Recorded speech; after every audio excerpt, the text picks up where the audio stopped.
Hello, everybody. Welcome back to the Holy Quail. So you've got everyone here. It's lovely to see. Got Thistle, Barnacle, Pookie, Fishy. Oh, everyone's here. I'm here. Andy's here. Spring's Nick's here. back. I'm so happy. Nick's back. Very nice Spring's to be here. back. Yes, spring is here. Oh, what a change. I know, warm sunshine. Insects are actually appearing now. Flowers, leaves. Oh, I'm getting eaten alive. it's wonderful, isn't it? It's great. I'm loving it. Loving every second. Hey, Barnacle. Hey, Fishy. Hi, I'm Thistle and Pookie. Yeah, I hope everyone's having a lovely evening. Had a lovely week so far. Yes. How have you been, Nick? It's been like, how long has it been? Has it been like 6 weeks or something since we last Either saw you? 5 or 6 weeks. It's Yeah. Thanks, Thistle. Yeah, a long time. It's been very sad, but I've been trying to keep up in the Discord wherever I can, and it's been very cool seeing everyone's antics and sightings and things. It's been 84 years. It's felt like a long time though. It was sad. Barnacle. So last week, myself and Kat were talking about how lovely the weather was here, and Barnacle was like, "Shut up! Shut up! It's horrible here." Barnacle, is the weather better where you are now? Because I'm seeing the warm what shine. Warm what shine? Is that a? No, it's not. Okay, so that emote kind of tells me it's rough. Yeah. I love the weather last Wednesday. Wasn't too far from the Barnacle. It's very windy. I had a bit of rain, but it was, just like when the sun comes out and it's actually warm, it's so good. Yeah. So good. Cool. Been gusting in the 60s. Oh, we have got a bit of a chill factor coming over the next couple of days. So there's a bit of Arctic wind coming down. So be prepared for it to be slightly colder tomorrow and Friday, and maybe a little bit into the weekend. Wow. I do warn you all. It's a bit cold here as well, actually. Oh, dropping down to 8 degrees on Friday, gosh. Is that the low or is that the high? That's the high. Hopefully that means I get warmth. Yes, I'm hoping. I've got my fingers crossed for you, Barnacle. I'd say I've got my thumbs crossed, but I've only got one thumb at the moment, so. can't just finish it on that. Of course I can. And he's got 9 fingers left. It's like a cat with 9 lives. I've got 9 digits that can actually do something. As you can see, I have a very big bandage. What happened to the thumb? A pair of secretaires decided to try and chop my thumb off. So it was too keen. Yeah, this is what I was talking about before Andy came in. It's like very nonchalant message in the group. It's like, I'm just gonna pop to the pharmacy, just slice my thumb open, but I'll catch you in a second, kind of thing. It's like, what is this? I found it was quite amusing actually. So to tell the full story, so I was in a garden today, and I was digging out a bunch of dead plants, and this one happened to be a hebe. Okay, I love hebes. They're amazing plants. Wind, haze, cold, unexpected rain here. Oh, Fishy. Feel for you. But we had, but so I was dug this out, and I was down processing it to make it smaller, to put it in my bucket so I could then take it to the bins. Oh, so missiles, yeah. Yeah, really do feel for you. And I was chatting to one of my colleagues, Catherine, and I wasn't really paying attention. So you're kind of like this, and you're holding the material here, and you're just cutting away. And my thumb must have been out a little bit, and I just went snip like that, and my secretaries did that. And I instantly knew what had happened. Because it went straight through my glove. So I looked at it, and I saw the hole in my glove, and I'd felt it. So I pulled the glove off, and I looked at it, and there was blood pouring out of my thumb. So into my mouth the thumb went. to try and stench the blood, so I wasn't dripping blood everywhere. Catherine went, "Are you okay?" And I went, "No," because I had a thumb in my mouth. You No. just like drooling blood. I pulled it out again, and it was just blood pouring off. And she went, "Oh my god! Oh my god! Oh my god!" And I was like, "Don't worry, I'll go to the toilet." She goes, "I'll get the first aid kit." She ran off to the van and got the first aid kit. Luckily, this place has an office because it's a working farm, so they had an office, and I could go to the toilet there to wash my hand and everything. And then got it all gauzed up and taped up and stuff. My glove went back on, and I got back to work. So No dilly every the, dallying. they were constantly asking, "Are you okay? Are you okay? Is everything all right? Do you feel dizzy?" And I'm like, "No, it's fine. It's only a cut. I haven't lost my thumb. It's still there. It still bends. You know."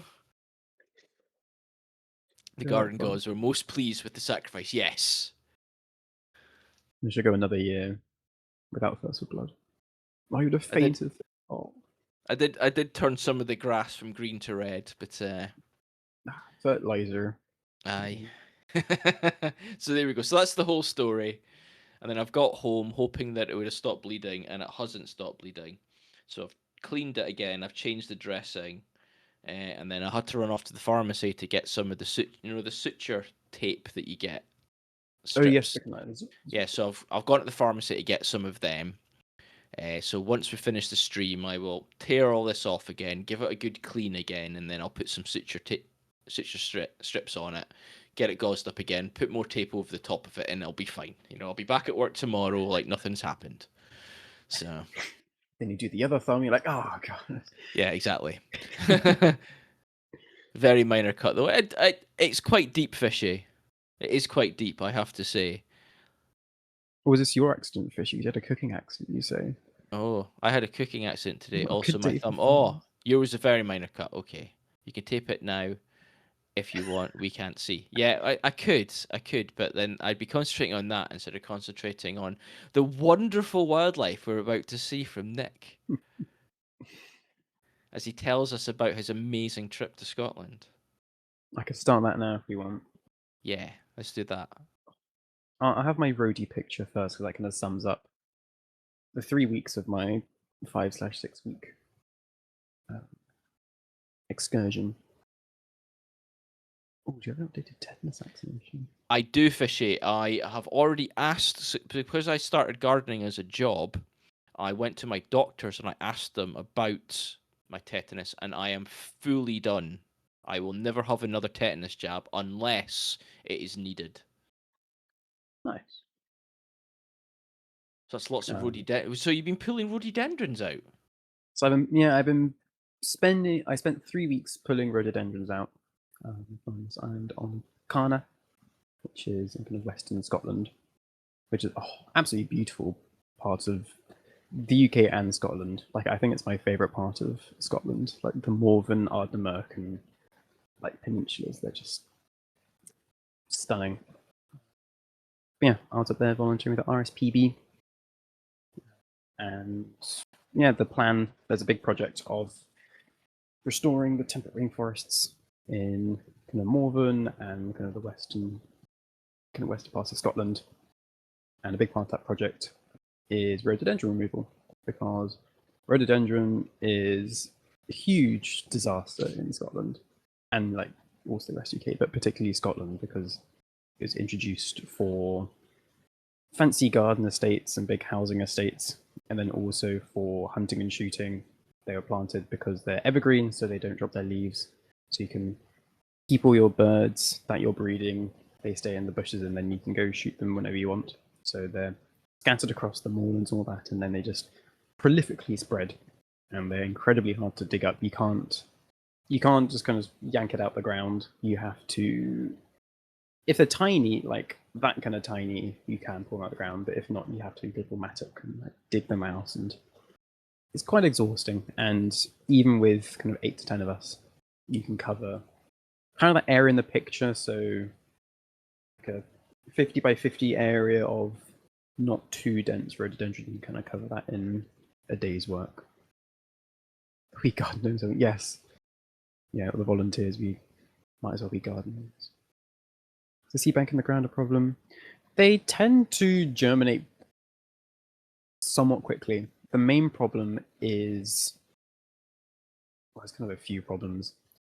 The problem here was that they were removed beforehand, and it was done like a professional level, like digging out and everything. But even if you leave like a tiny part of the root which has the kind of growth nodes on them, it could sprout the next year after that. But sometimes the kind of classic option just go down, cut it to the ground, and then walk off, and that's sometimes does it for some plants, but rhododendron, it just kind of stores all the energy in the roots, and then maybe a year later, 2 years, or even kind of like 5, 6, 7, 8, or maybe even 10 years later, they'll start sprouting again like nothing happened, and they're very annoying plants to deal with. Um, It's similar to yeah. most invasive species. That's how they stay invasive.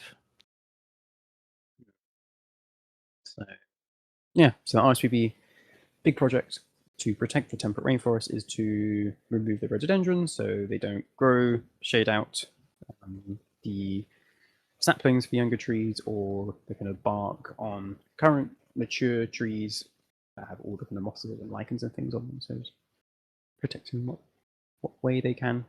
And you get to spend like 3 weeks living on a nice remote Scottish island. So that was a good bonus as well.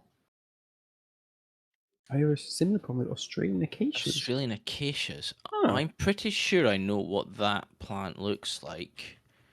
But give me a second. I'm going to look that one up, Fishy. Yes, it is what I thought it was. But yeah, there's an almost endless list of invasive species of plants, mammals, insects, you name it. Basically, imagine everywhere in the world at this point. Maybe It's what's happened with so it was Edwardians, Victorians going across the world and finding lots of new plants and bringing them back to the UK, whether that be seeds or that had been like full plants. And obviously, all the rich people really wanted them in their gardens to show how rich they were. You're right, Barnacle. They are gorgeous looking plants, especially when they're in full flower. Hate them. They have a deep-rooted hatred in my heart. There are several species, as you could guess. They were brought here by the British. Yes, I'm not surprised, Fishy, because that's what we did back then. We caused problems, and we're really good at it. It's a British way. Secondly, new species are constantly coming to our shores, and this is all around the world, because lots of plants are grown in different countries and then are transferred for sale into other people's countries. And sometimes you will get hitchhikers, whether that be the odd seed in the compost, or heaven forbid, you end up with an animal coming over. And my friend found a flatworm in her garden the other day. So, if you know what flatworms are, Yeah. I assume not a native one. friends, not friends, they're not native. They actually eat our earthworms. And all of us have heard the stories of you can cut a worm in half and both sides will survive as individuals. That's not true for British earthworms. But these flatworms, they do. You can cut it in half and it will survive. That's cool. So,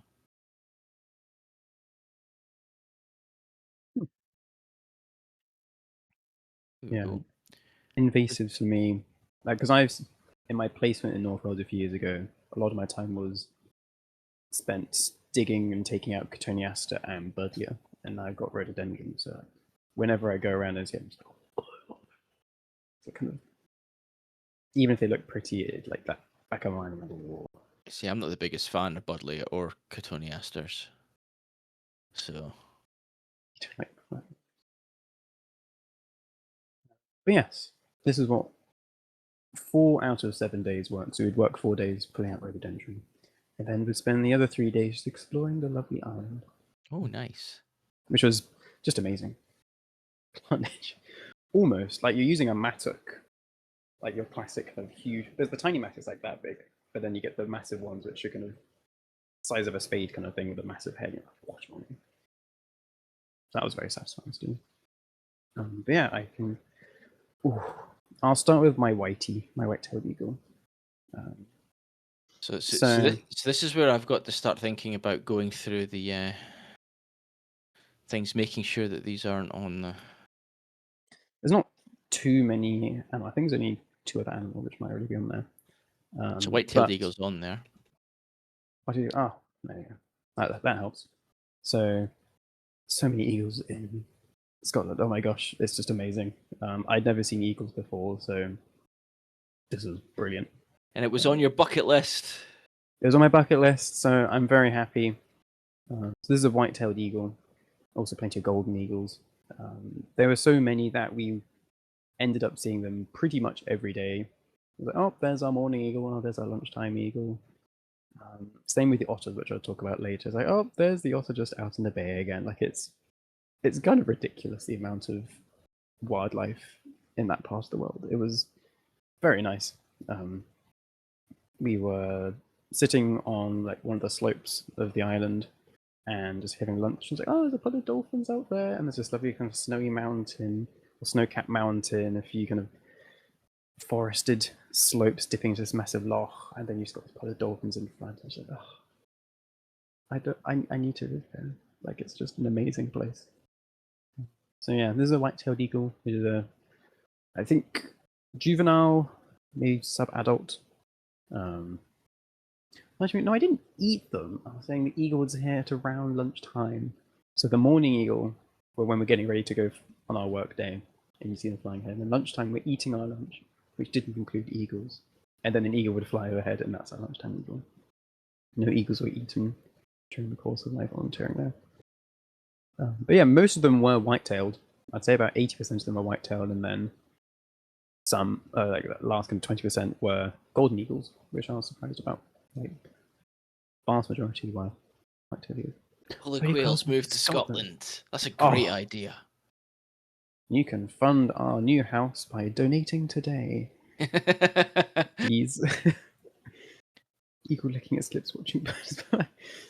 Probably. All of us moving in together into a nice house with a good bit of land, so we can turn it into a nature reserve. Yeah. Oh, that'd be good.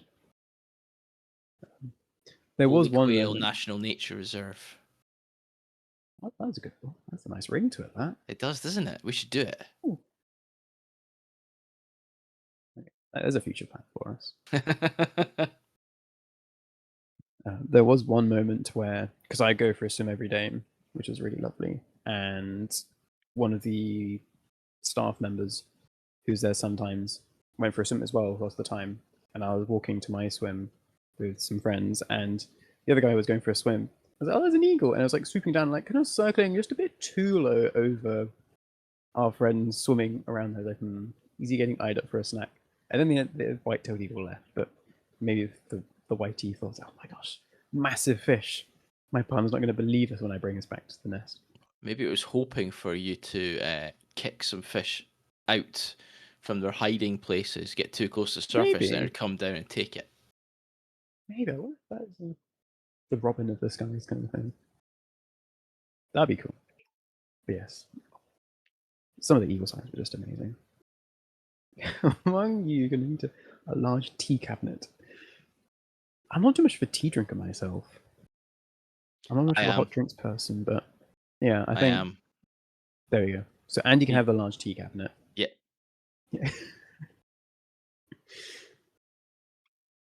So yeah, also saw some golden eagles, but yeah, eagles and things every day. tea eagle. You've been expelled, by the way, Fishy. Just Fishy's expelled you because I've been expelled. You don't like tea too much. I mean, I like tea, but I just don't have it all the time. Like I have it, I don't know, once every few weeks, maybe. Once every few weeks. No, I'm just not much of a hot drinks person. Like, I like some good. Exactly, Thistle. Exactly, head and hands. What have I done? How do you survive? Scottish, like just tap water. Isn't it good? Yeah, it's So good. amazing. Came back to like the Midlands. Ugh. What the water is grim. That's what I Oh, grew up with. can't I yeah. Wherever I settle down in the future, if that is, I cannot have Midlands water. It's gotta be like North Wales or Scotland water, something like that. Or Island water. Nick, I had tea once. I had tea once. Many years ago. But no, I don't drink coffee. It just tastes like burnt water to me. So I'm not a fan of that. Might have the occasion like hot chocolate or something like that. But Cool. Right. You said something about otters. yes, yes. Can I bring my otter video up, please? Which I did. This is one of the two I did put on the Discord when I did see it because it was very exciting. But I bring it up again because it's a really cool video and I'm really happy with it. Now, is this with your camera or your phone? This is. I think you can tell this is not with my phone. You never know. It could have been that close to you. I have an amazing and Nick pick, which I shall bring next week because it was after Khan and it was on a little gallivanting around there, which would be amazing. But yes, this was it was like one of the highlights on the 3 weeks there. So you'd have otters just around you everywhere, but I don't know, it'd be like 50 meters away, and you're like, oh, there's the otters like playing in the sea and stuff and swimming around. But there's this one spot which we're at here called, well, we nicknamed Otter Outpost because every time someone went there for a substantial amount of time, they would see otters. So it seemed to be water sausage.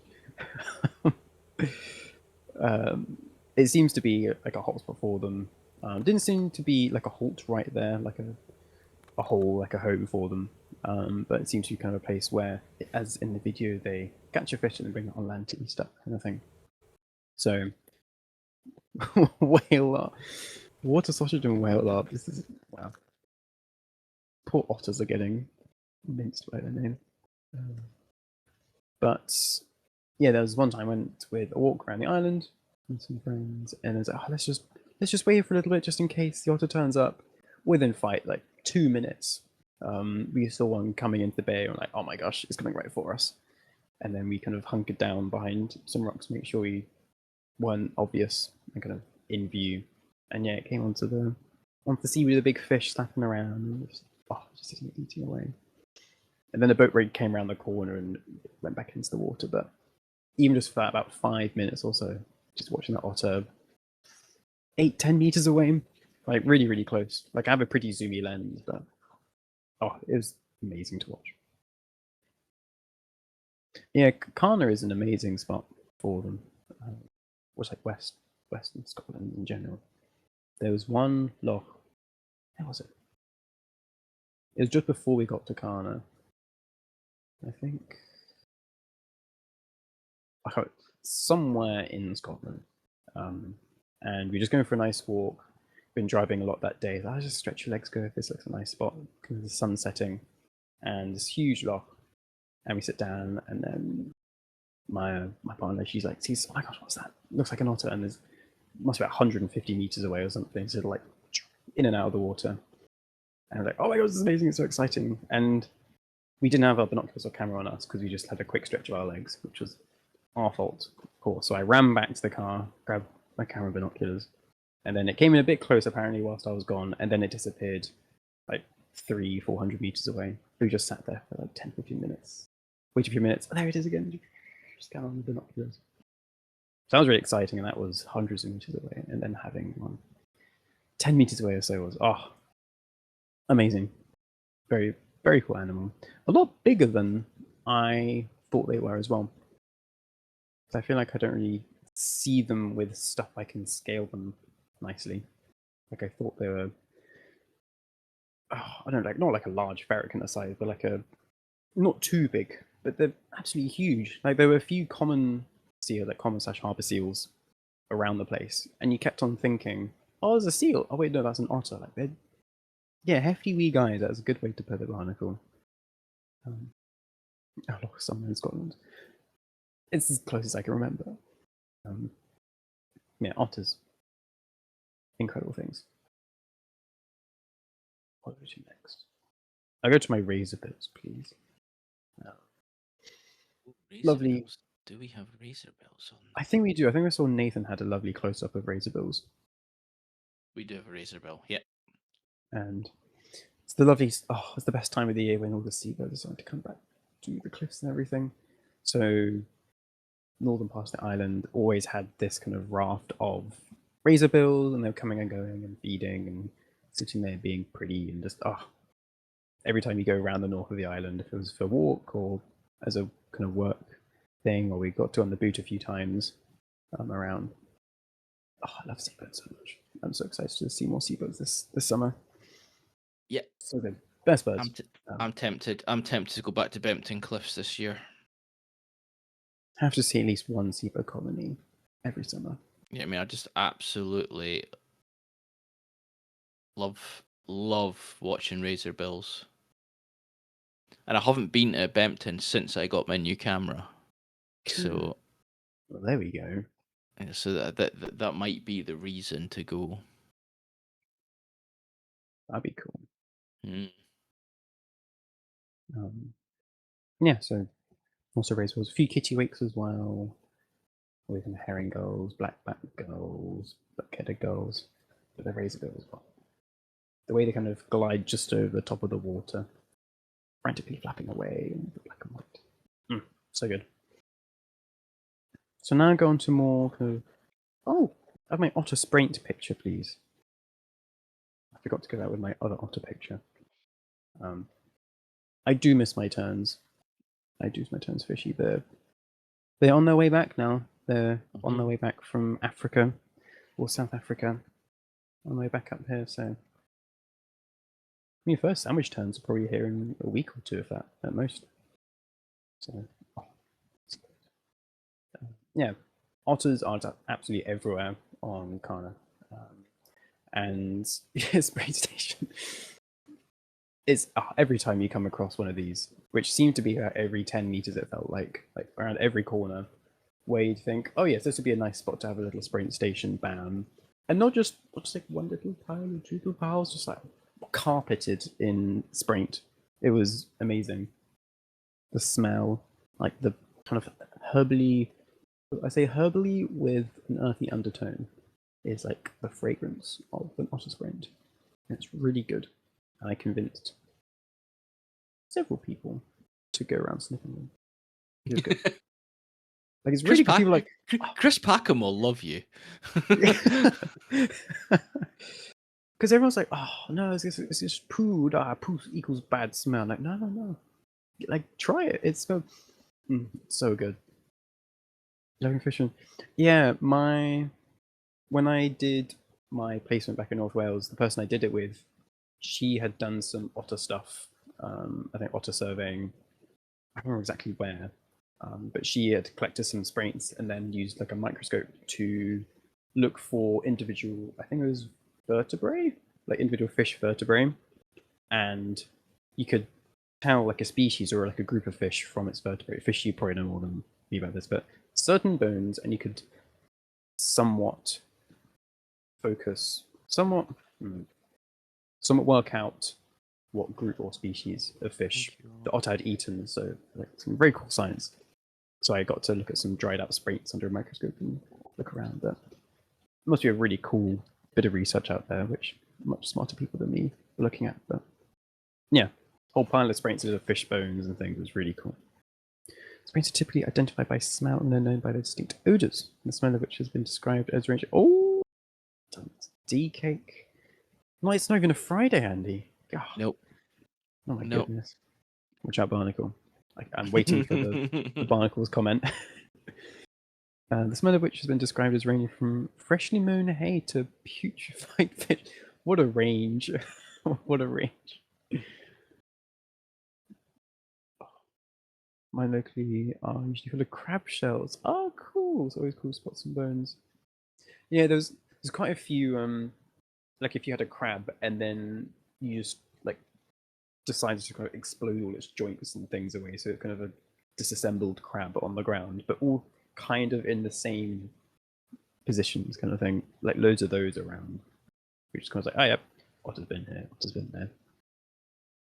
You've done some otter surveys and I do not recall the scent leaving an impression. Oh, That's interesting. I wonder. I imagine it's the same species that we have or something. Deconstructed crab. But yeah, the sprints were everywhere. Like before, the places I've been to before was like, oh yes, this is the rock where it sprints, and you see one little sprint, like wow, the sprint, and then maybe walk on, like, oh my gosh, there's one on the path as well. But here it's just impossible to miss. There's otter runs as well, like when you're pulling up rhododendron, you've got to be careful you're not blocking kind of otter runs or things like that. And there was a survey done around the island, so we know where possible halts or bathing pools or kind of substantial otter sites are, so we know not to use the big mattocks around there. So we're not going to kind of collapse a halt or block a run badly or something like that. So minimal disturbance to the otters, which is very important. Mink is meant to be, I've heard mink is meant to be properly stinky. I've never smelt mink, but usually, oh, so you have usually otter. Oh, okay. I'm pretty sure we've got otter. We do have otter, and Barnacle got us the otter. Go Barnacle. Oh yeah, in your garden, Barnacle. Oh, classic Barnacle. But yeah, otter's cool. I shall now go on to the more temperate rainforesty parts of the temperate rainforest. So there was the person who got eyed up by the sea eagle, the white-tailed eagle, who might have thought he was a fish. He's a rainforest advisor, which I think is one of the coolest job titles there can be. But he'd go to different organizations and just advise them on how to manage for a rainforest. So he's like really knowledgeable on the species, the ecosystem, how it works, all that kind of thing. Oh, I smelled mink lure one time. Oh, Barnacle no. Got an otter hanger at the washing. Classic.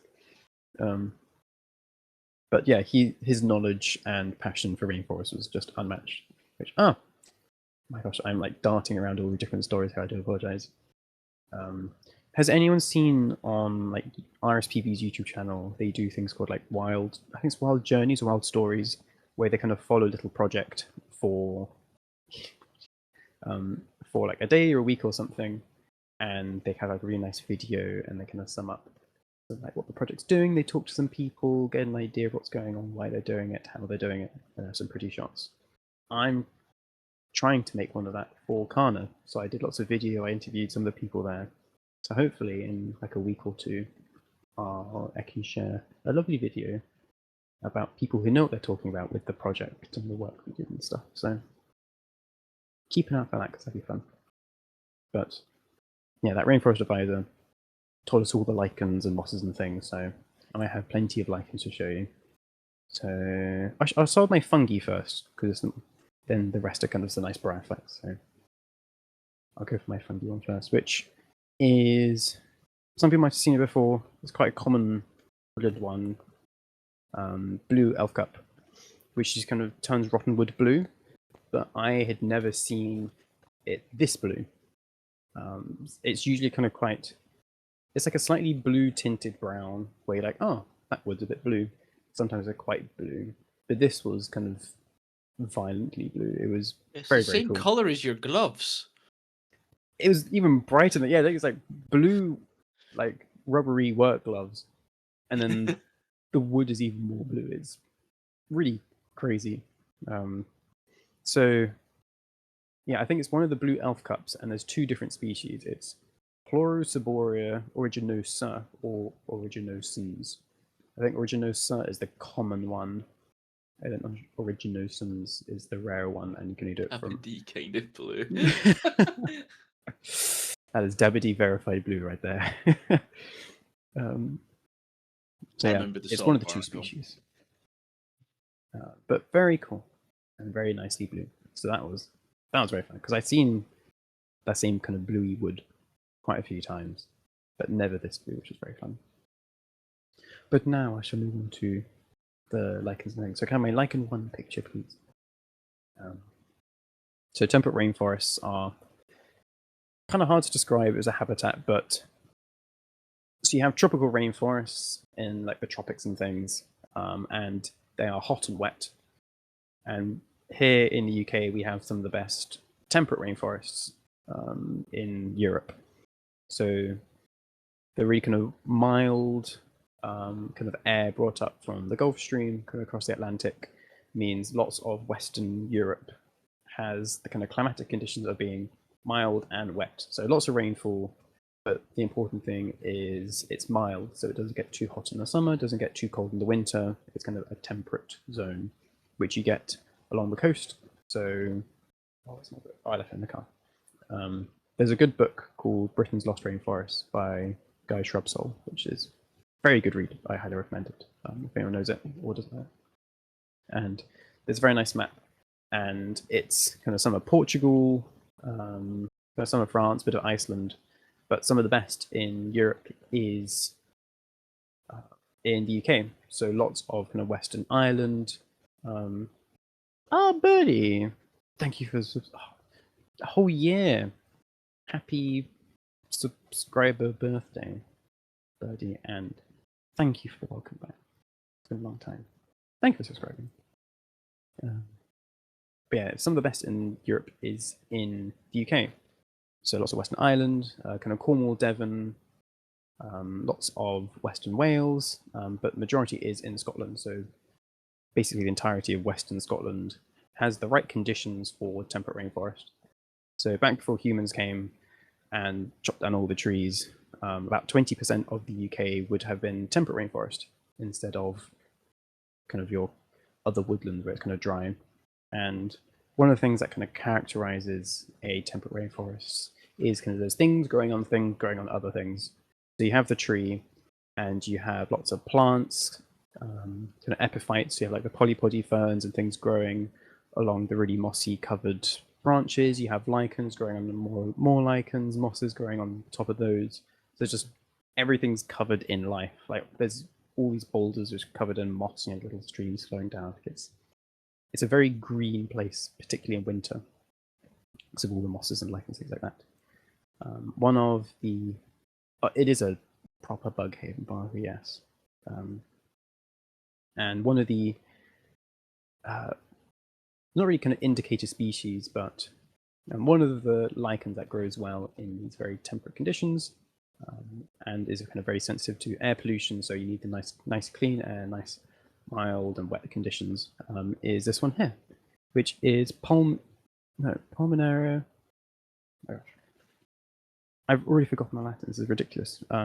It's tree lungwort, as it kind of has that Liberia pulmonaria. There we go. So Liberia have I think 6 different species in the group, and Pulmonaria, a bit like lungs, kind of pulmonary. So you might have to zoom in a lot, but on the kind of small scale, the kind of fine detail texture of the kind of leafy bit is that kind of quite bobbly, kind of aioli, I think it is, in the lungs. That's where it gets its name from. But it's like really big, leafy lungworts, and they're quite a common one in temperate rainforests. Myself in North Wales, I'd only really seen them at the top of ash trees, so they're kind of quite high up. I then only seen them once the ash had fallen down. You see it there. But here in Scotland, it was covering everywhere.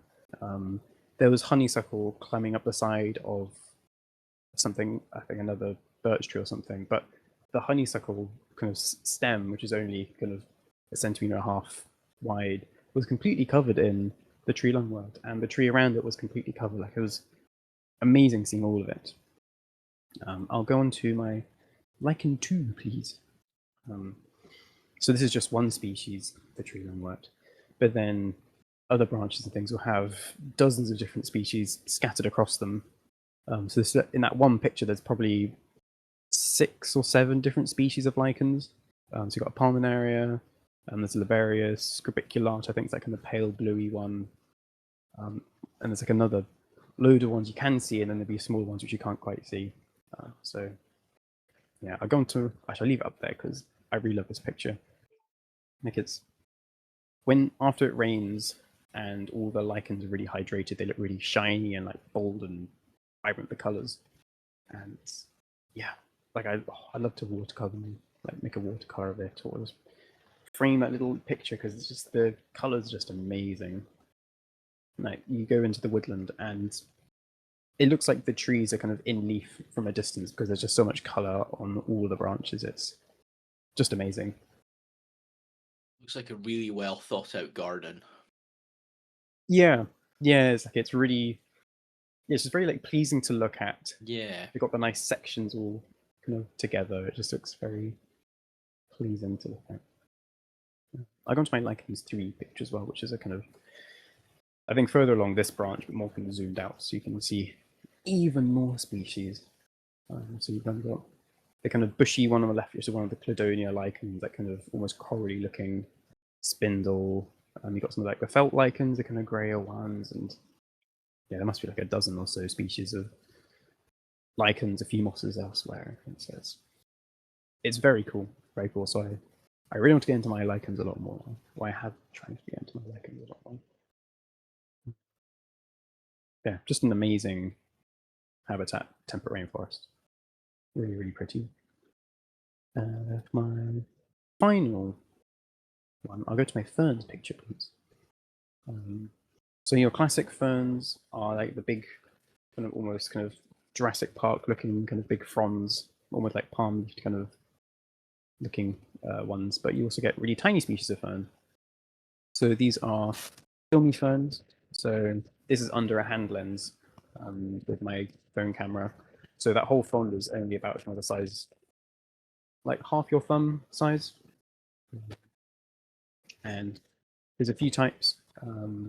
Most commonly Wilson's filmy fern and Tunbridge filmy fern. Oh, 5 streams, well done. And Wilson's is generally more common, supposedly a bit more tolerant to not being so dry. So it's kind of, these filmy ferns tend to be in very kind of wet, like permanently wet places. So really mossy boulders and debarnacle. Like really kind of underside, shady side of wet boulders, and you have like a spring kind of flowing around, so they're kind of permanently wet even in kind of the peak of summer. And then the Tunbridge, and the Wilson is kind of a bit more spread out, so you might get just like on the sides of slightly damp boulders, which might dry out in the summer, but most of the time they're wet. And Wilson's was found on like all over Kana, but no one had found Tunbridge filmy fern. And then one of the work parties, I found this really idyllic little gully with kind of really damp water kind of flowing through it. There's ferns and things on the side. And I was supposed to this car go, oh, that looks a bit like Tunbridge filmy fern. And I got off the rainforest divides, a guy came over, took his hand, and was like, oh, I think it is. Which turned out to be the first record for the island of that species, which was very exciting. So he's like, he asked for my surname and put it on the record, and I felt like so proud. It looks like a tree. The one on the right, especially, looks like Yeah. a tree with fruit. I'll pop it on the Discord because I really recommend kind of having a zoom in on a big picture. But the one on the left, so the kind of the long, more kind of sparse-looking one, is Wilson's filmy fern, and has the kind of green leafy bits with the darker vein going through the middle, and that goes all the way to the end, like the very end. And the brown are like the seed pods, and the casings have a smooth edge to them. So Wilson's has kind of like the smooth edge. And then the one on the right is Tunbridge filmy fern. So like generally it's a bit more kind of flat compared to the Wilson's kind of more erect almost kind of thing. So it kind of forms like kind of low carpet with a Tunbridge. And the dark veins go almost to the end, but you can see like it doesn't go all the way to like that tiny gap. And the seed casings of Tunbridge, instead of being really smooth, they have like a serrated edge. So yeah, I'll put that on the Discord in a second. But yeah, filmy ferns was like, someone said they look really nice. Yeah, they look great. Like it's really lovely, delicate little plants. But very, very cool. But yeah, I have a bazillion other photos. I had to narrow it down to 10. So Paul Thistle didn't just cry as I tried to upload 1,000 photos. yeah, that Well kind done, of Nick. Well sounds. done. Narrowing it down to 10, I bet there was loads. Did you get any Golden Eagle pictures? I didn't get any. I think I have one on my phone because the Golden Eve always decides to come when we're on the work party. I didn't bring my big kind of camera with me because it was either raining or windy or stuff like that. Or we were working and I was a few minutes from my bag kind of thing. So I Because have I some white don't teas, but think no golden, sadly. we have a, we don't have a Golden Eagle yet. Oh, So we need to get that. Sorry, I missed most of it, Nick. Please post the pics on Discord too. yeah, I'll put them all on the Discord. Try and get in the habit of that in case people can't make it or anything. Too early. Seeds they don't reproduce through spores. No, so I think they reproduce. So I think they kind of have like a, I don't know which is the right term, but rhizome. But they can spread kind of carpet from one organism. So you have one leaf, but then they can spread through rhizomes, if that's the right word, to form like a big area of them, and then they have little seeds, which I think spread further afield. But I don't know. I don't know about their kind of reproduction process that much. But yeah, it's not spores. It's these tiny little cups, and then within those little cups you have a few individual seeds. I think you can see them as a seed. It's not like a powder kind of thing with spores. Probably golden and barnacle. True, actually. Yeah, I don't know why it's been put on me with barnacles garden list. It's making Thank tea in God. the garden right now. Yeah. See, I've just Get a I've picture just had for a cup of tea. I've just had a cup of tea, and this is probably my. Let me think. I had a 1.5 liter flask of tea today, and then this is my first cup of tea since getting home. So that's how much tea I have drunk today. Nah, my partner Maya, she like her blood must be made of tea at this point with the amount she drinks. Yeah, Like I'm three, surprised four, mine 5 cups isn't. a day. it's, When I it's when like I wakes worked in up an tea. office, I would have had 3 cups of tea before the first hour was up. Yep, Wow. measuring tea in liters is impressive. What? 2? Oh my gosh. Yeah. I like some good crisp water.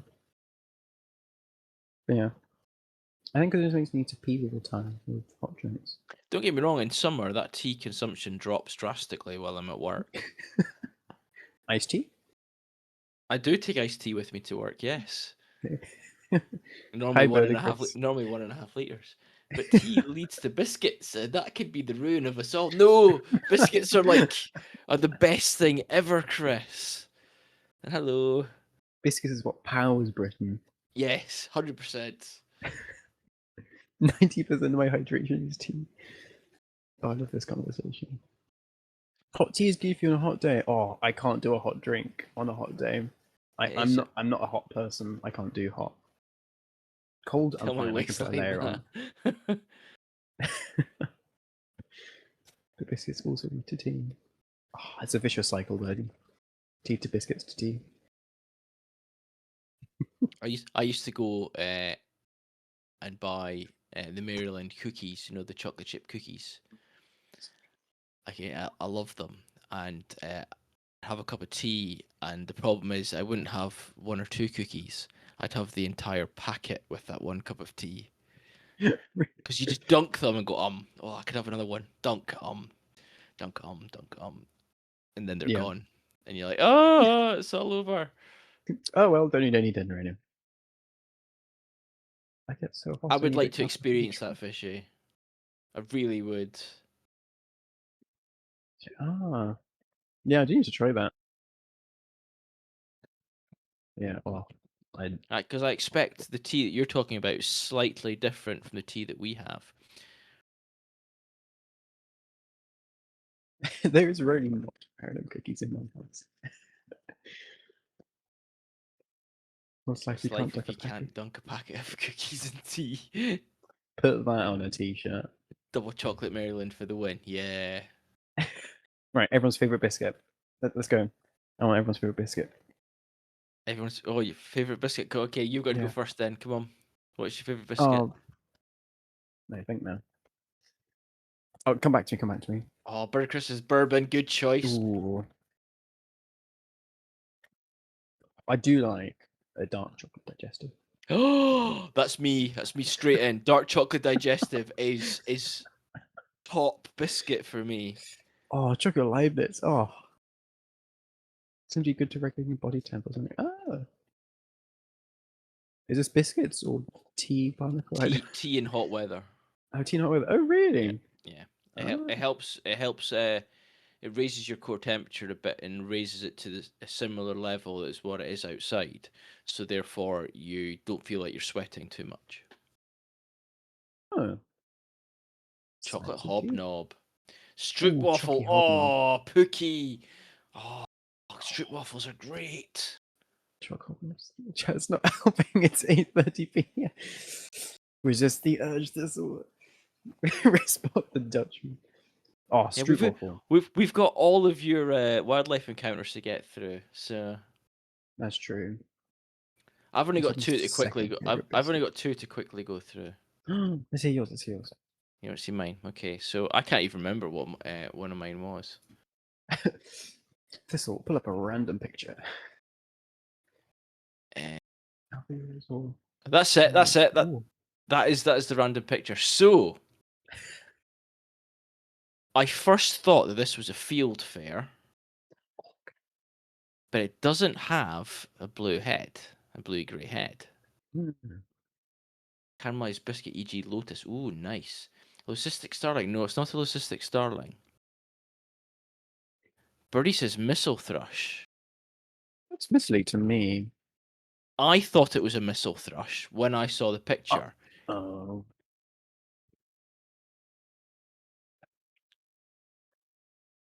Whistle for a missile. I had a missile last week. Yes, you did, Birdie, but I rarely see missile thrushes. Oh.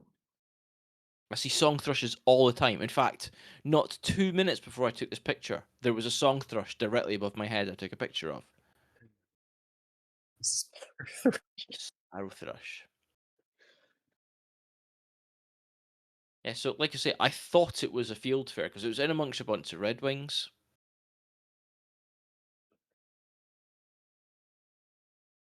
They are not super common. Used to have a garden missile years ago, but it's gone. Oh.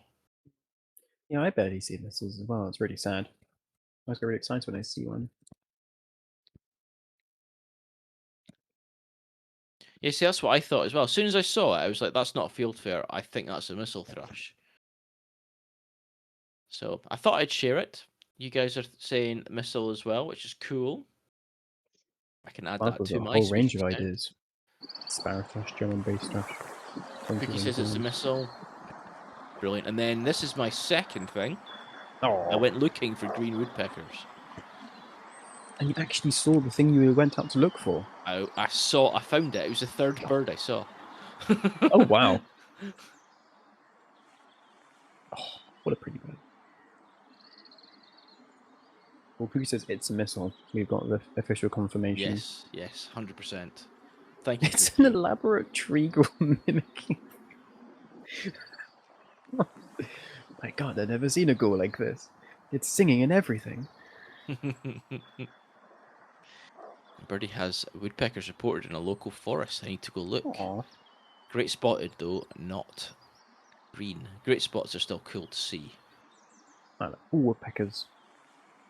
I So love yeah, him. so I went looking for green woodpeckers, and this was the third bird I saw.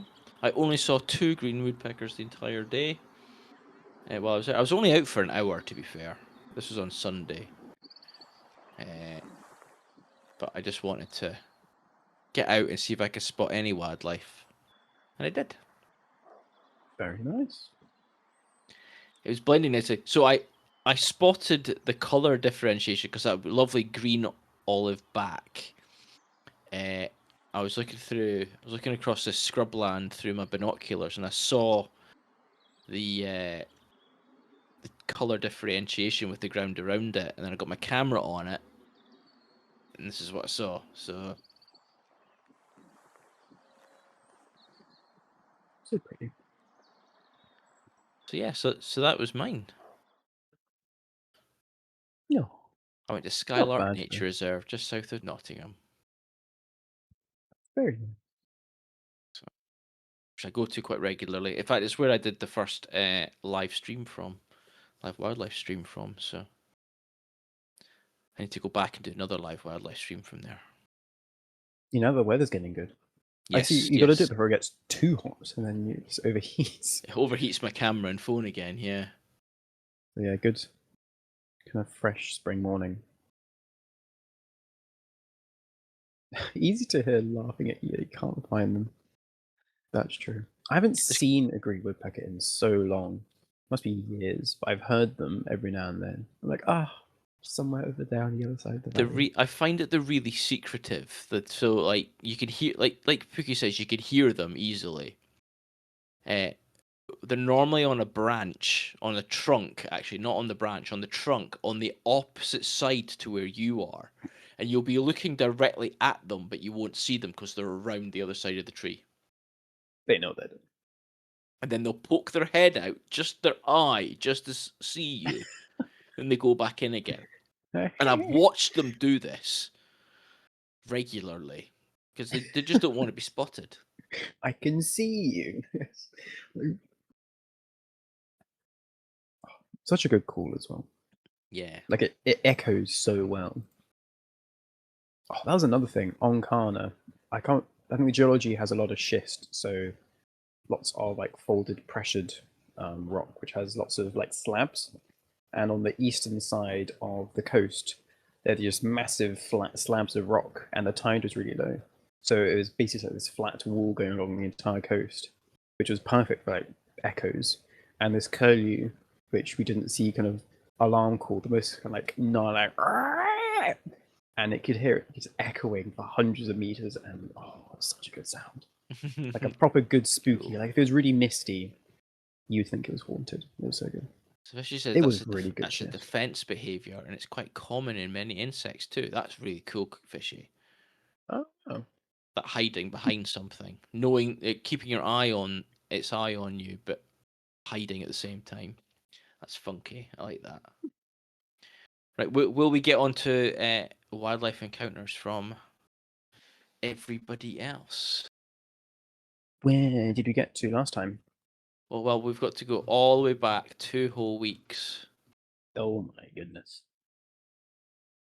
The 25th of the Weeks. 2nd is what, February. yeah. Getting back there, I'm getting back there, and getting back there. God, so far to go. Oh, loads of stuff. There we no, we're still not there yet. I'm still Still not scrolling. there yet. I'm still there. You go. This is already here. I finally caught up. Thistle was there. So started off with a Yeah. song thrush from Pookie, then a white wagtail.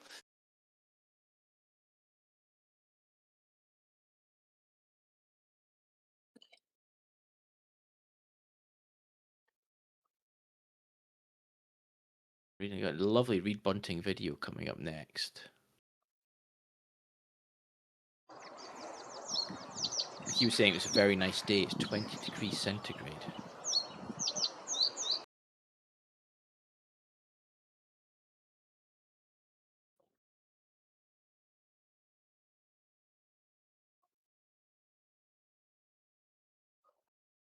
Meadow pipit. Look at that lovely little thing.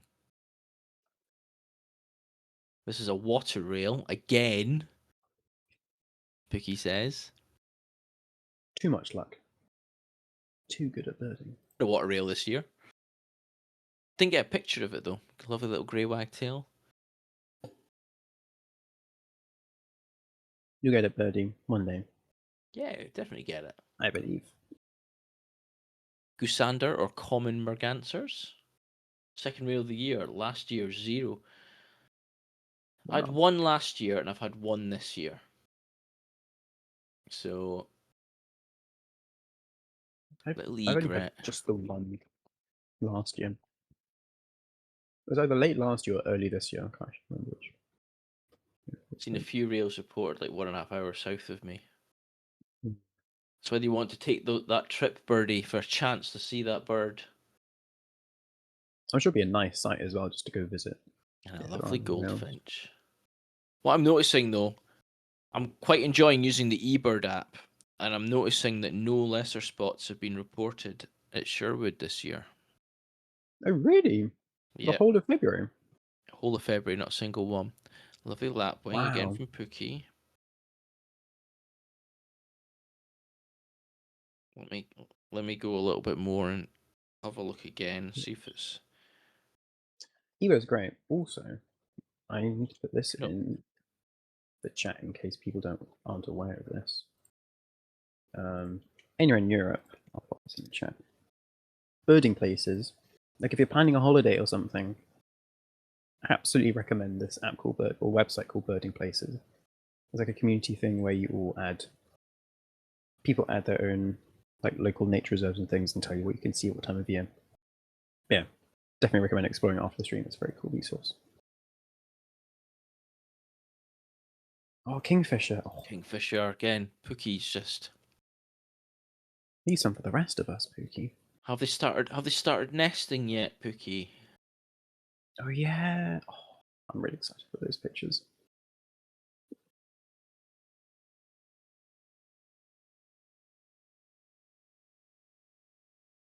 European paper wasp?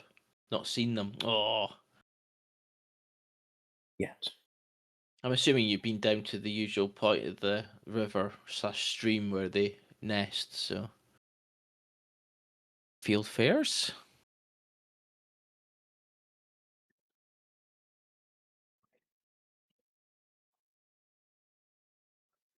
Now was this a Caspian gull, Pookie? Pretty sure was it a Caspian or was it a yellow leg? Yellow leg, that's right. I remember us talking about it. I remember a yellow leg being brought up. It's a yellow-legged gull. Pretty sure I updated that on the sheet as well. Dark. White stark. Such graceful looking birds. So So cool. elegant.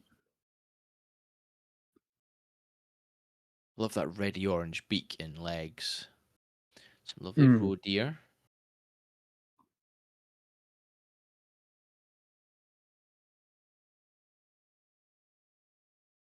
Then we've got a me pick of brimstones. Brimstone is Yep. still like the one bit of wildlife, the most common bit of wildlife I still haven't seen.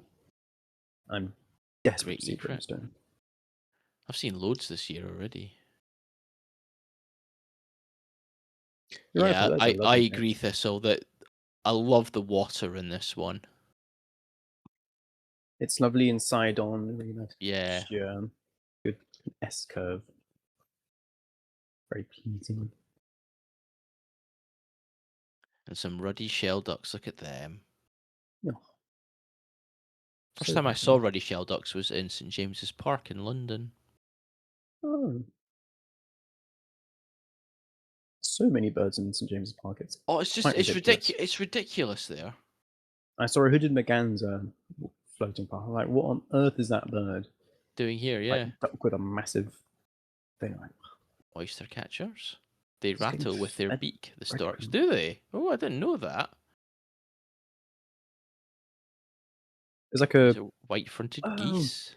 that's probably like a displaying thing or like bond strengthening. Is that they like and like that rings a bell. You say that. I'm just giving away free impressions. What is this? I need to earn them. White-fronted geese. I got some white-fronted geese at I've seen Barnet them this Geese year as show next well. week. Do love a good field of geese. And then some curlews.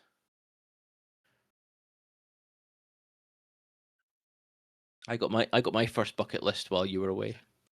Oh, what do you get? I got my pink-footed goose. Oh, nice. So Very nice.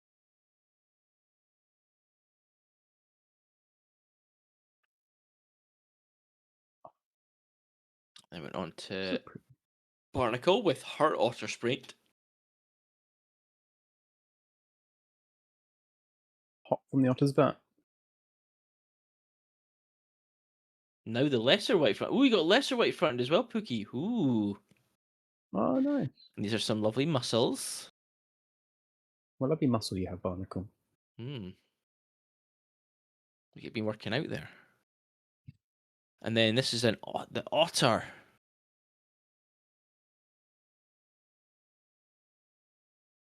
Oh, it's a very rare one. You're getting me excited, Pookie, that you'd seen someone taking photographs of lesser white fronted. I was saying now the lesser white front is like now the next one to see is the lesser white Oh, front. right, okay. We just got a bit excited, Pookie. Yeah.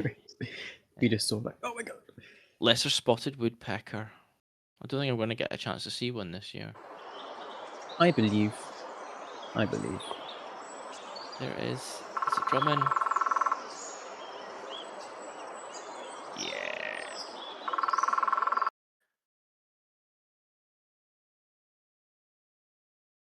So cool. Ringneck pheasant.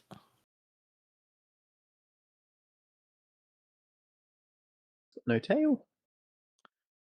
Tailless pheasant. Unless these like Russian and green and white fronted. Yeah. Yellow I've hammer heard and then that. a middle spot. Was that a contemplating thing, or that has happened, or will happen, or something like that? I've heard it in the listing community. I was like, oh, they're gonna split the geese. Double Dunnocks. Seen quite a lot of Dunnocks at the moment as well. Missile thrush. A greenfinch. Missile thrush picture looks like it almost like suspiciously similar to your missile thrush picture. I feel. Yeah. It feels like the same kind of angle, a similar looking kind of spindly tree. It's just A rotated. non-Andy pick of a brimstone this time. There we go. See? Oh. So And I've then seen things the for the brimstone. list. So this is a woodlark. It's a contemplating thing. Oh, okay. And Andy has a second wife. I mean, if there's two you can see, you've doubled your chances of seeing a white-fronted goose if there's now two you can see. Your Dunno count is suspiciously low this year. Suspicious in what way? You thought you'd see more, or you think they're plotting something? Chlorocroa pinacola. And these are redwood ants. I don't see any ants yet. Orange Very nice underwing. Look at that. Can we go back to the woodlark video, please, Thistle? Where did you see that?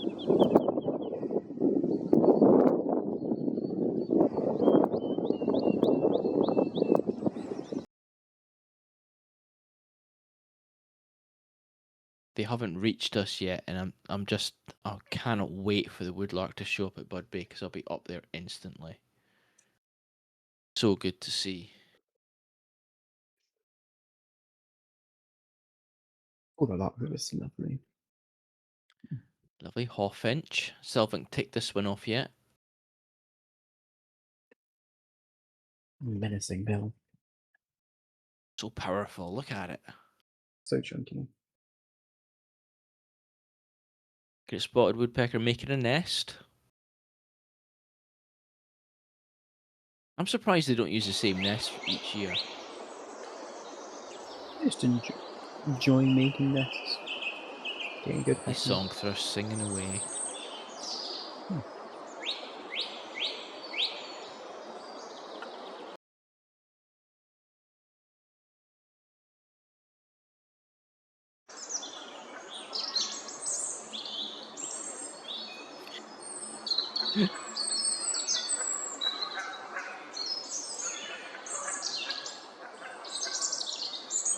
It's good they make new ones. It'd be for security as well as cleanliness, won't it, Cookie? That's true.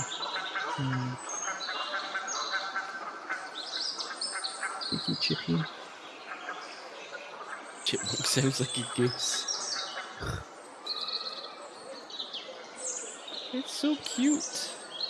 Oh, I love it. little scratch at the end as well. So cool. I love this next picture. That goshawk image is so good. It's right above you. The slight light coming through the feathers and highlighting the edge. Yeah, look at the leaves it puts on it.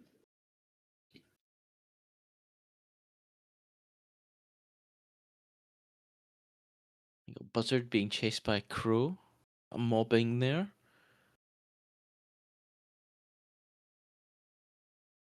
I was talking last week about watching a red kite over a garden. Lovely jackdaw. And it was mobbing 4 buzzards. Well, the buzzards were flying around it, and the red kite was going for the buzzards to leave it alone. It's just so cool to watch. Picking a So fight. it's in that same garden today, actually.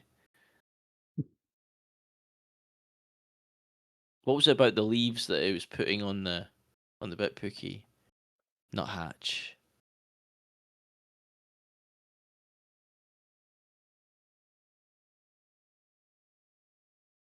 And a stone chat. That's a young male, I think. Just coming in its full adult colours. Yes, it's hiding food in the ground, but he said look at the leaves it puts on it. Another lesser spotted. Getting so many lessers, I'm so jealous. Buff-tailed bumblebee or a white-tailed bumblebee? I think this is a buff.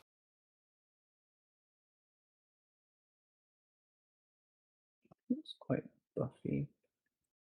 Oh, hearing bumblebees flying around again makes me So so good, happy. isn't it? The zzz, Covers the so hiding nice. spot with leaves, yeah. It's patting down the ground as well, Pookie. It was really cute, just patting down the ground. Has it been working out? It is a bit buff, yeah.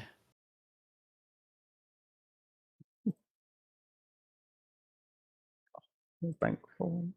Backvoles are so cute as well. That is adorable. See, Pazuzu was saying that he might have water voles in his garden. Yeah, that conversation on the Discord caught me by surprise. Me too.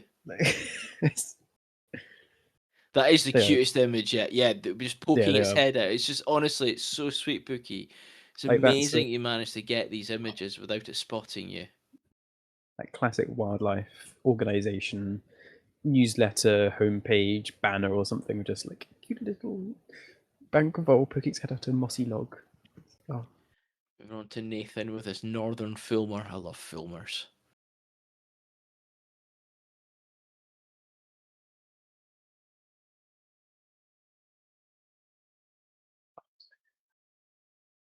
Peregrine. Look at that.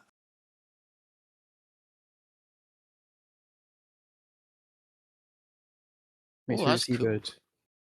It's a good seabird to be the favorite. It's a very good seabird. Red-billed chuff. So if we Much like just a pause a blackbird. second, I think that's us now got every single corvid. I got all the corvids. Very nice. Do we have hooded crow? Oh, I can add hooded crow right now if we wanted to. We do have hooded crow. Oh, that makes it easier. No one's Northern Canada. Oh, that's Mexi. Water. As you can tell from there. So I'm pretty sure that's just with every single one. So these are lovely black guillemots. Please for days. Do we have J? I don't remember seeing it. Ooh, good shout. I'm pretty sure we do. This is a common guillemot. We do have a J. Pookie got that on the 4th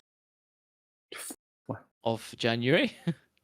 9 purple sandpipers. 9 purple sub. You can hardly see them on that rock. I can see 1, 2, 3. I can 4, see them 5, when you 6, really look. 7, 8. I can see 8. 1, 2, 3, 5, 6, 7, 8. Where's the 9th?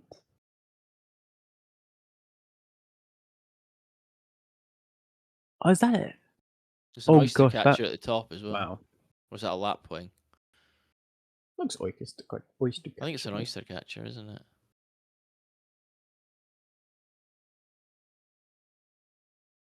Then Fishy says January. afterwards, 9 Purple Sandpipers sounds like a children's song.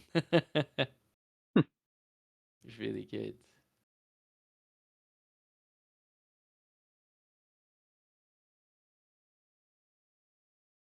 And Oh, Barnacle was, have omniscience. fun with this one, folks.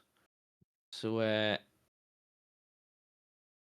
Wait, did one people reveal what it was? Oh, there we go. It was, yeah, later on. yeah. I remember now. Oh, even is it in the main picture? I can't even see it in the main picture. Oh, is that it? Did you do it off to the side on purpose? Oh, you did. Oh, sneaky. Sneaky. Anyway, we'll get to there in a second. It's in the main pic, yeah. I'm sure it It's is. like middle left along that fence line, but we'll get to a zoomed in one. So. Yeah. Lovely dipper images from Nathan. So good. Just the clarity he gets in his shots. So clear. I'm curious to know how close he got and how he didn't scare the dip away. I feel like they're so skittish. I wonder if he just waited and sat there and just didn't move. You know where it is and you still struggle to find it.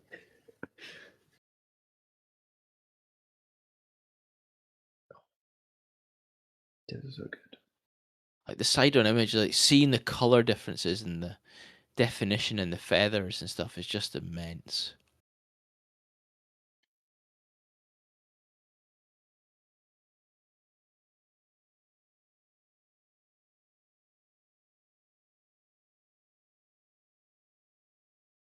Yeah, I was well happy when I saw these on Christmas Day.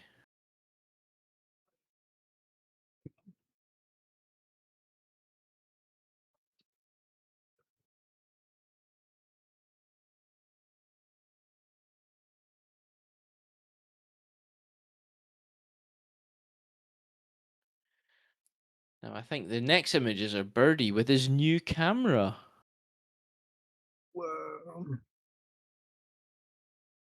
Lovely chaffinch to start us off. You enjoying it, Birdie? Some black-headed gulls. Oh, good. Very nice Old pictures coming out of magpie, it. yeah.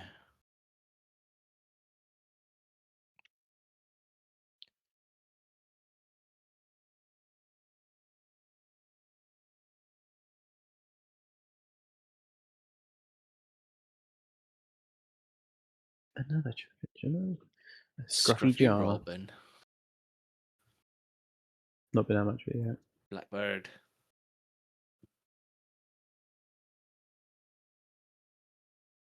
Cool tip.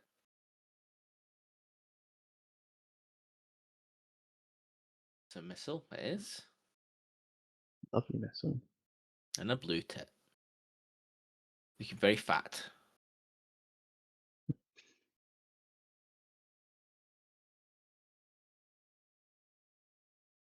And a great tit.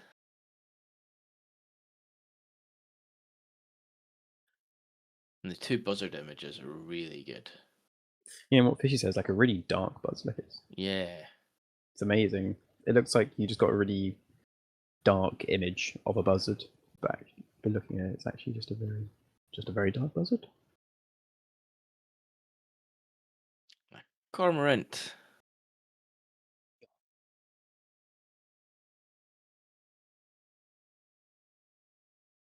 And then this one was exciting because we had a really good conversation about whether this the second image was a medical. Can you just pop back a second, please, Thistle?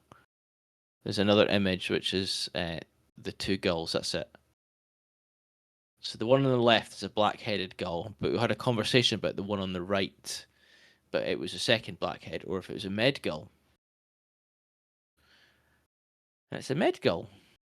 We all agreed it was a med gull. And then I also think you sent the image in for ID, didn't you, Birdie? And it came back saying Mediterranean gull, which is super cool. Very nice.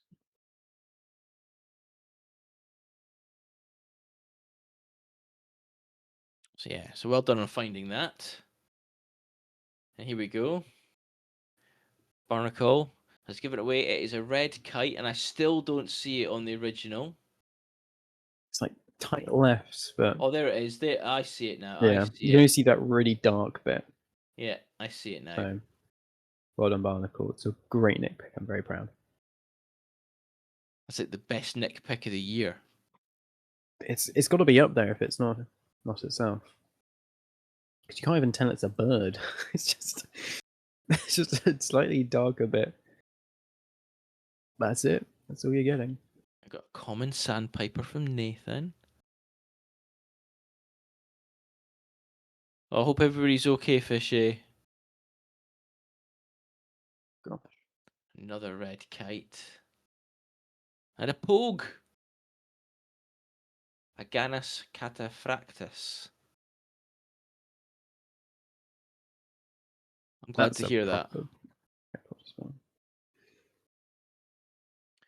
Then after a short absence, a tree sparrow back in the garden, says Birdie. Awesome. Not wanting to get it photographed. It's like facing away, like slightly Just trying turning to back. hide. I'd love to get some tree sparrows in my garden, but the chances of that are very small. Sunny but bad health day, says Pookie, but a brambling. And on the bird, which says that lovely gradient, that lovely kind of orange into the white chest. Yeah. Lovely picture to show it off. Shell duck.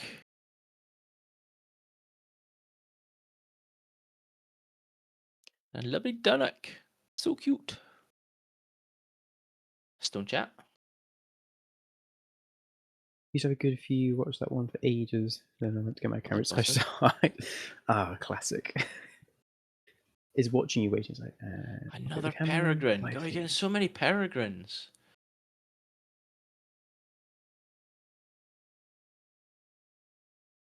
Clark's binding bee. Can you zoom in on that, please, Thistle?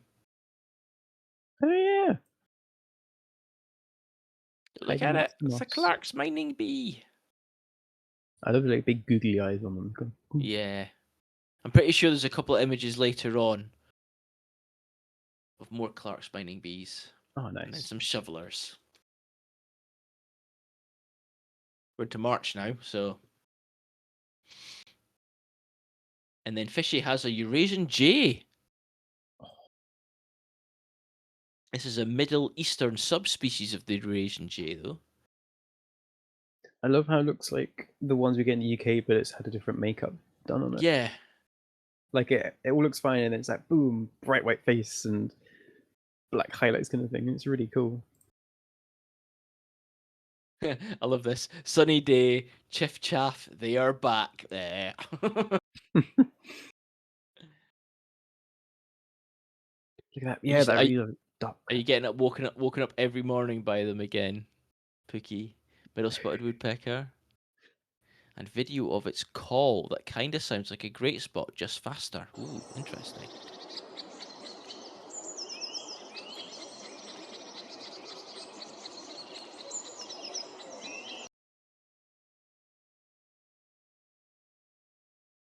Oh, it is as well, isn't it? That's cool. Bullfinch. Such a good bird.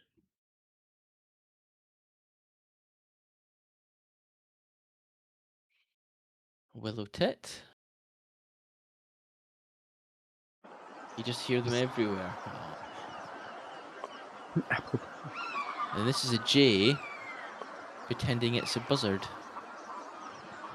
I love this one.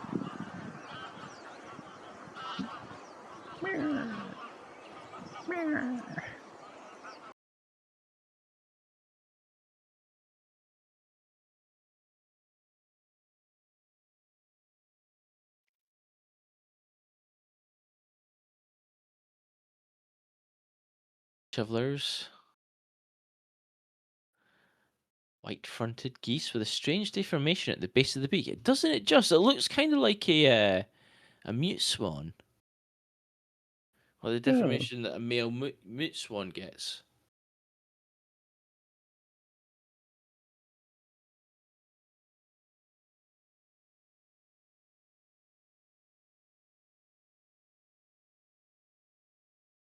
This is really interesting. So this is a white wagtail just avoiding a sparrowhawk.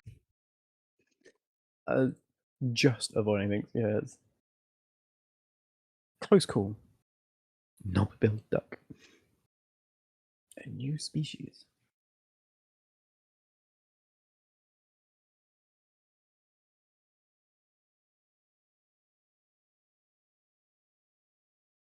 Sparrow might be a goshawk. And then the Hawkspur. same sparrowhawk being attacked by a crow. Look at the size difference.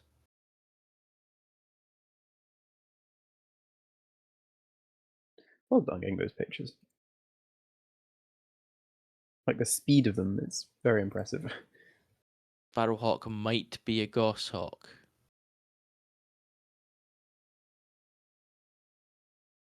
Interesting. One hell of a crow, though.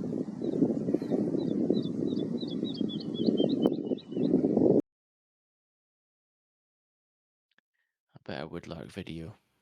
Awesome. Sounds so good. They're amazing. Lovely meadow pipit.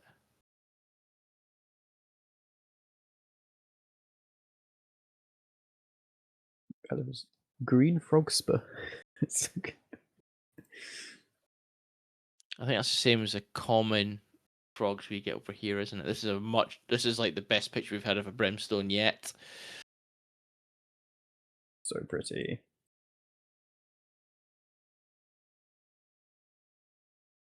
That's a large knob on that duck. Common is brown frog. Oh, is it? Oh, it's an actual bird.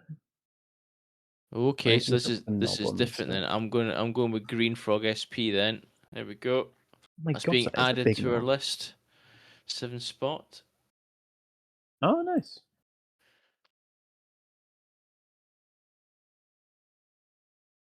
Reptiles.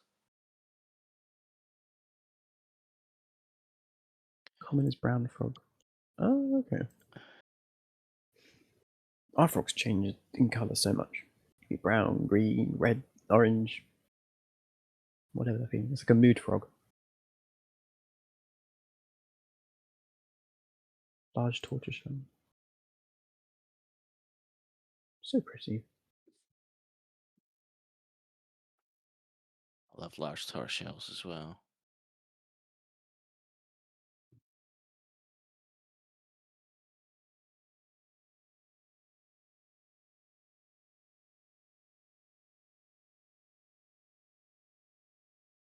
So to the third.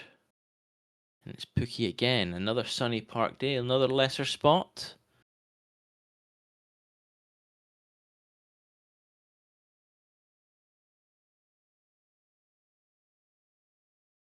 White-tailed bumble. White-tailed bumblebee there. And then this is another Clark's minor bee. Can you please zoom in on this one as well? Oh, that's a nice one. Look at that little lovely guy. 3 that day in the park. Wow.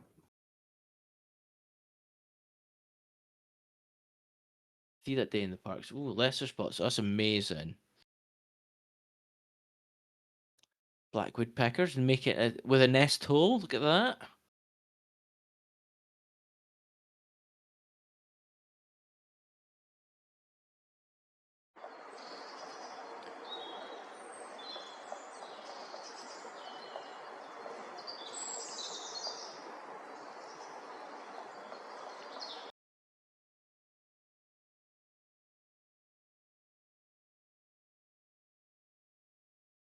It's destroying the creature. Why is it doing that? Or it's destroying it for itself? Or just spite? Imagine building your entire house with it. This is a missile thrush. This is missile thrush singing. That'd be a grand design episode I don't want to watch. Smashing Oh, the it's fence. above their nesting hole. Ah, so it's so it doesn't want it nearby. Oh wow.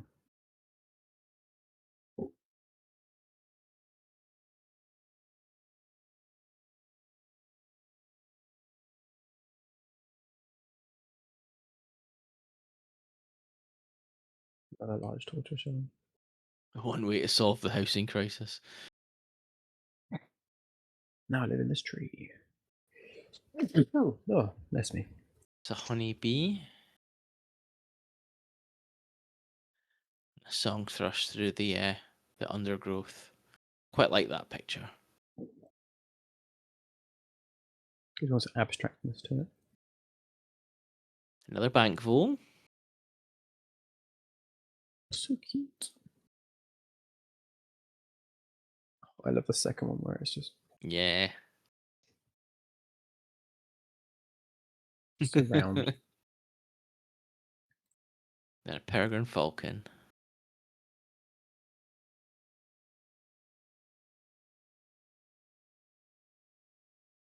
Then I Pookie think this is found this about little one in my 1 house. It's week's an worth. eyed ladybird. Pretty rare. The 13th one found this year in the Netherlands.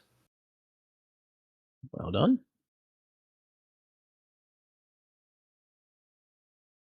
And we're on to Vontos. I'll be travelling, so weekly Vontos check-in is a little late. Good news is while I'm visiting my parents, you'll get to see some pictures of the common eastern North American birds and mammals. All these are from February 27th in Colorado. So this one's a red-breasted nuthatch. It's very similar to our nuthatches, doesn't it? Big white eye streaks, really cool. Yeah. This is a Townsend's solitaire. Feels like it's like a tit crossed with a pigeon. I feel like it's like a face of a pigeon. Almost. And we've got a two-tailed swallowtail. Look at Oh, that. so good. And it says the swallowtail is crazy. I see butterflies come out in winter time. Winter every time it gets warm. But this is about 2 months early to see a swallowtail here, which is very cool. Still amazing, though. And Nathan with another rarity. Janulus hyalinus. Quite the rarity, and only my second time seeing this species. It's super cool. Good spiky. Yeah. This has got a hairdo.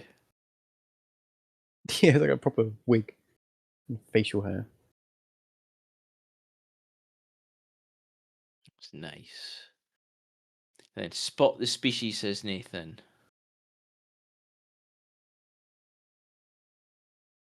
It's always So when there's people post the pictures and it's not in the middle. Because I always go like straight to the middle because I'm sure it's going to be there, but So the first one is definitely an adder. I can see it.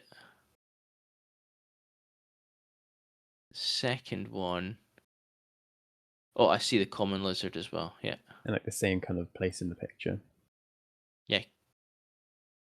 If you zoom in on them, Lakshmi, you'll be able to see them.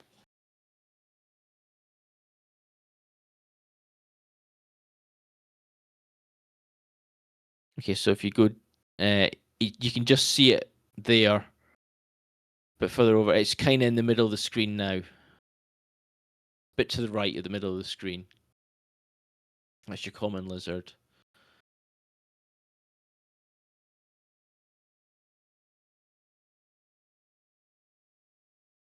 Vicky with a lovely red squirrel shot. Big ear tufts.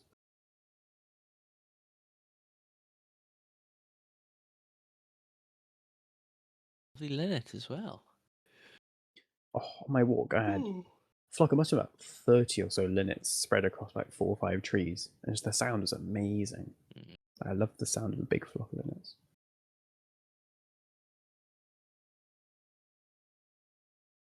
Red Cool. pole.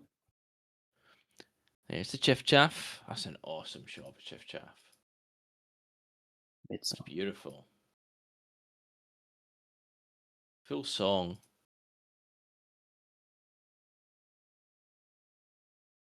Meadow pipit. And a skylark. Hello, skylark. Now, this is an owl that's winking at us. Looks a bit cursed, a bit terrifying. This is in a garden that I go to. And just lots of 7-spotted ladybugs just together, quite happy. This is from Fishes. This is an Abigail's flower beetle on wild mustard.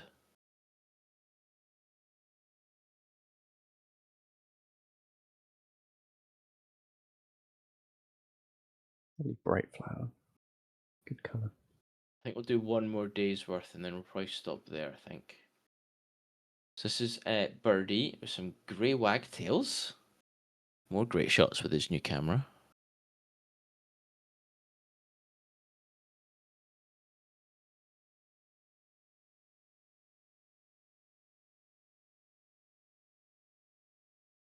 Oh, this was the failed dipper trip. You still saw some great stuff though, Birdie. Like, I love that shot. The long tail tit, the third one.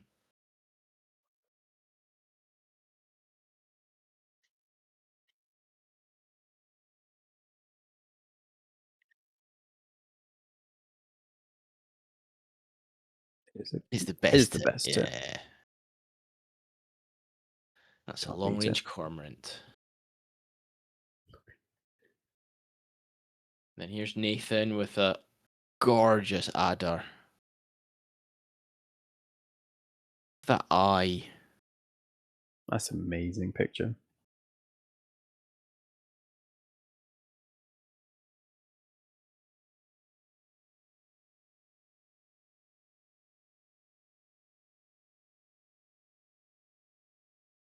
Unconfirmed and unphotographed red kite on that trip. Oh, Birdie. This is a common lizard. Oh, I didn't see enough. It's always so annoying when you can't get a picture or anything, so you have to rely on your memory and like, oh, did it have this? Did it have that? Did it look like this? Thankful. Running away from the adder. Yeah, that's true. I am out of here. A peacock butterfly.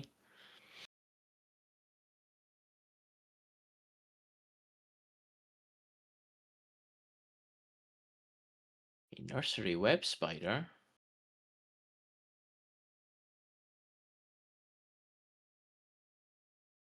And I saw my first frog spawn today. Aww. Someone That's driving, flying away from me. By the time I stopped and got the camera up, it was too far. Wings looked not buzzard.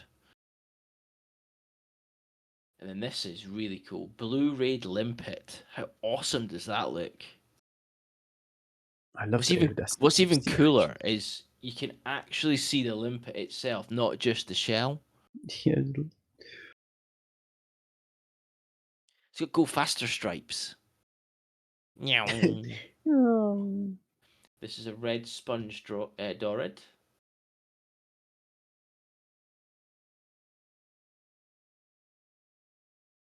And then this is a Pheocothona uh, concina or concina. Then an it's not Eastern, sorry, European lobster. It's the Enterprise. It is the Enterprise. Oh, genius, Pookie. I see it instantly. Tree creeper. Great shot of a tree creeper. I love that one with like the sunshine and the leaves in the background. Really It's lovely it's picture. the final shot on of these 5.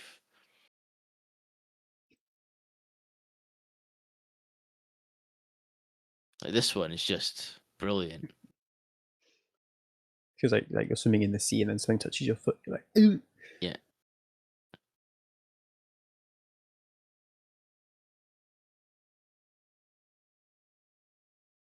And black grouse.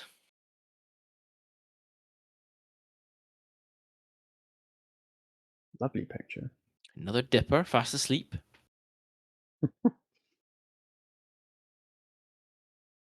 It woke up as soon as the picture was taken. A grey wagtail. That's a nice shot.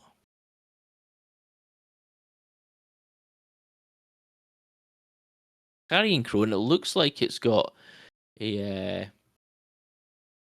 thing in its eye. I can't remember what it's called. Cataract, that's what it was. Yeah, there's looks like a cataract. Yeah. Lovely stone chat.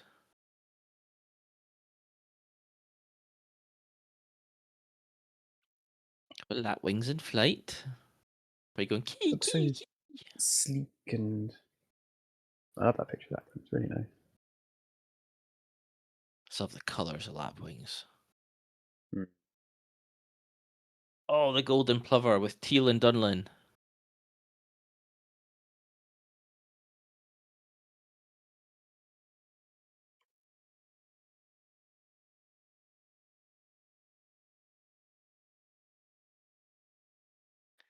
And a shoveler and a snipe there. Red grouse. So I've had black grouse and red grouse.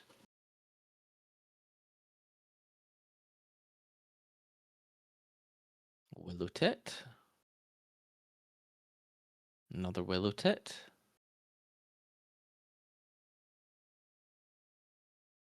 Red-breasted merganser.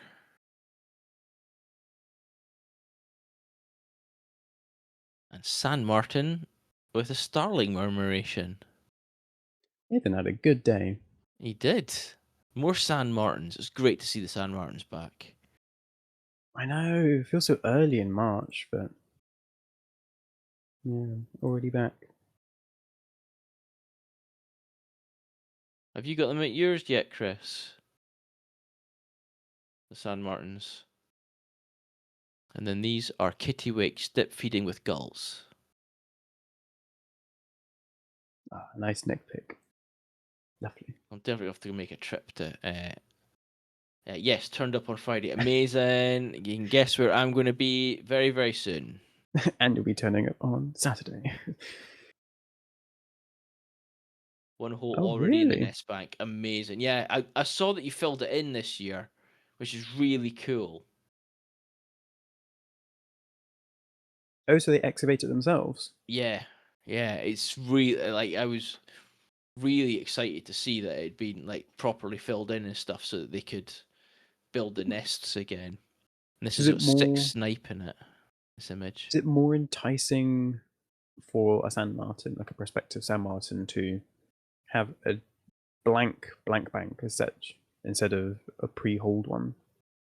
Like it's a bit like the woodpecker ones where I know it's more hygienic or something to uh, form a new hole, nest cavity every year or something. Yeah, I expect it's that. I think it's good sometimes just to reset as well, isn't it? And if you think about it, like they like nesting in sandbanks. What happens over a year with a sandbank is like that sandbank will collapse and it'll be fresh again anyway. So they'll have to Hmm. start again, as it were. So and little ring plovers back too. Nice. Aw. Front of this. As you I do. think I'm going to be making a trip out to you in the next week or so. Should be cool. Here we go. The 2 reserve trip that I didn't do a while back is replanned for Monday. Oh, nice. Best of luck. Have a nice time. You got lots of these concrete walls with holes. Ah, that's cool, Pookie.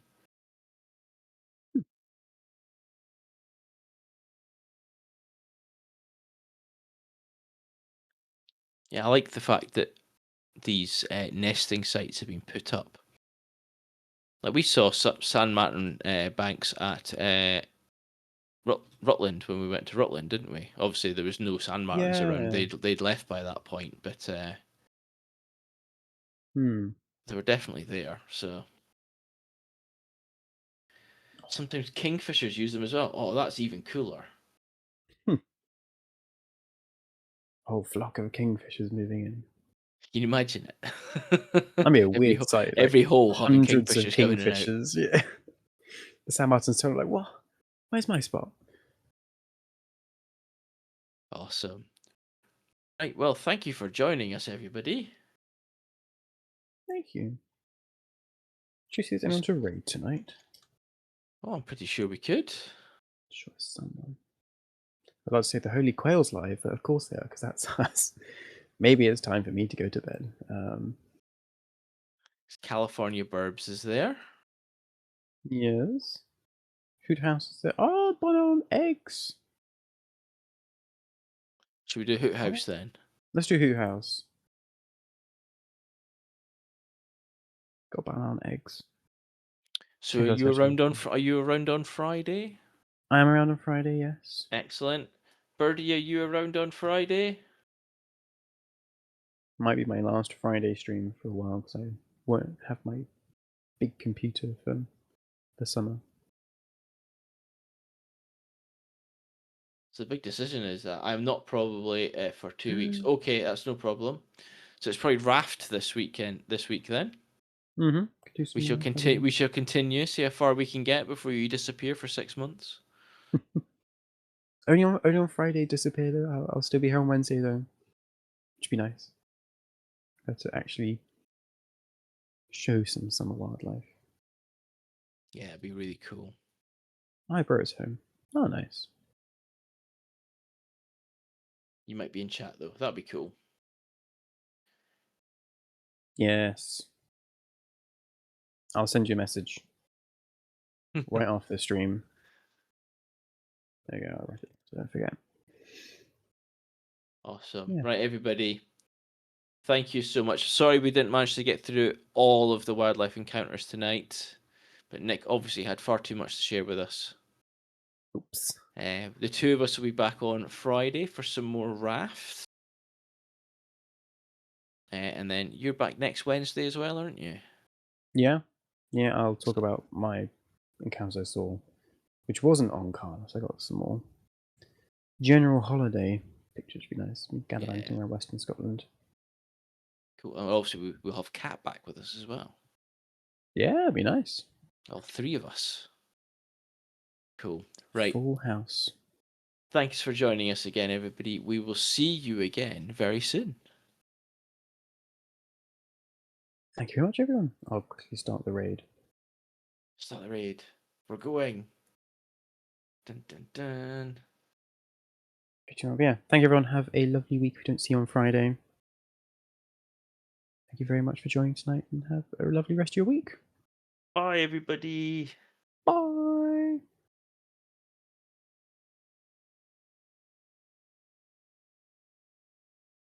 Nice.